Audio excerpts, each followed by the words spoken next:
What's up guys, today we're going to be making two dishes where you don't even have to cook anything, guacamole and homemade salsa. Roll it.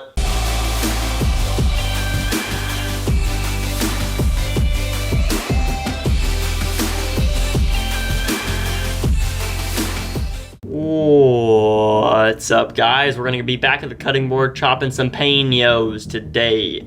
I'm leaving the seeds in there because I like it hot.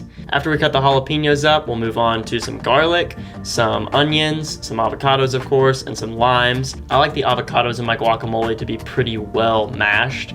I don't like huge chunks. I like chunks of vegetable, but not big chunks of avocado. Obviously your mileage may vary, so you can make it however you want, but how we're making it today is chunky vegetables, smooth avocados.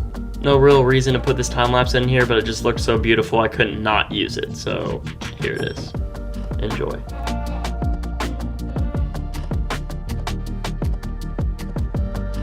Alright, now that you have everything in a bowl, we will start seasoning it and mashing it. So I'm going to use some chili lime seasoning, some garlic salt, some cumin, some salt and pepper, and again, just get creative with it, whatever kind of seasonings you like. Go ahead and throw all that in there, and we'll see what happens. I season it multiple times throughout the process. You want to just taste it and see what you think, re-season as needed. So we're going to season all of that up, and then we'll start mashing it.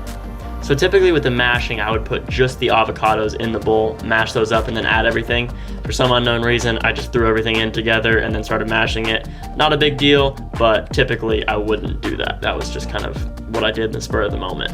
I'm also gonna add some tomatoes. You can cut them fresh yourself, but I don't keep a lot of tomatoes in the house because I'm not a big tomato guy.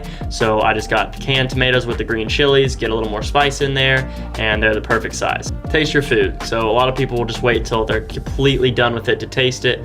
Taste it in every aspect. Re-season as necessary. You can never go wrong with tasting your food while you eat it. While you eat it.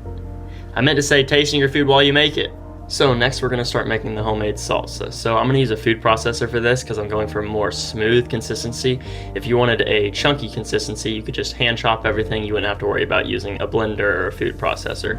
So I'm gonna cut up jalapenos. I'm gonna use canned tomatoes with green chilies. I'm gonna use garlic, onions, and a bunch of seasonings for this. There are of course many different types of salsa, just like there are many different types of guacamole. You can make it thin, you can make it thick, you can make it coarse, you can make it fine, you can make it hot, you can make it cold. Use your best judgment, make what you want to make, and make it taste how you want to make it taste. Next, we'll take it over to the food processor, we'll throw that in there on low, and just let that blend for maybe 30, 40 seconds, something like that, depending on how thick you want it, how coarse you want it. I want it to be a pretty smooth consistency, so I'm gonna let that blend a little bit longer. I'm gonna go ahead and throw another half of an onion and a banana pepper in there. I know that's kind of weird, but I already had it on hand, so I was like, yeah, let's just throw it in there. So throw those both in there to get rid of kind of the strong tomatoey flavor that it had. We're gonna also add some more lemon juice, some more pineapple juice, give it a little bit thinner consistency, and then give that another blend, and we'll see where we're at. Re-season as necessary. I like to season multiple times when I make most things. Just give it a little flavor flav, and then see where you're at, and season more if you need to. Don't be afraid to re-season after you season the first time. If it needs more, put more in there. After the re-season, we'll bring it back over to the blender, give it a quick re-blend, and then we're ready to eat it.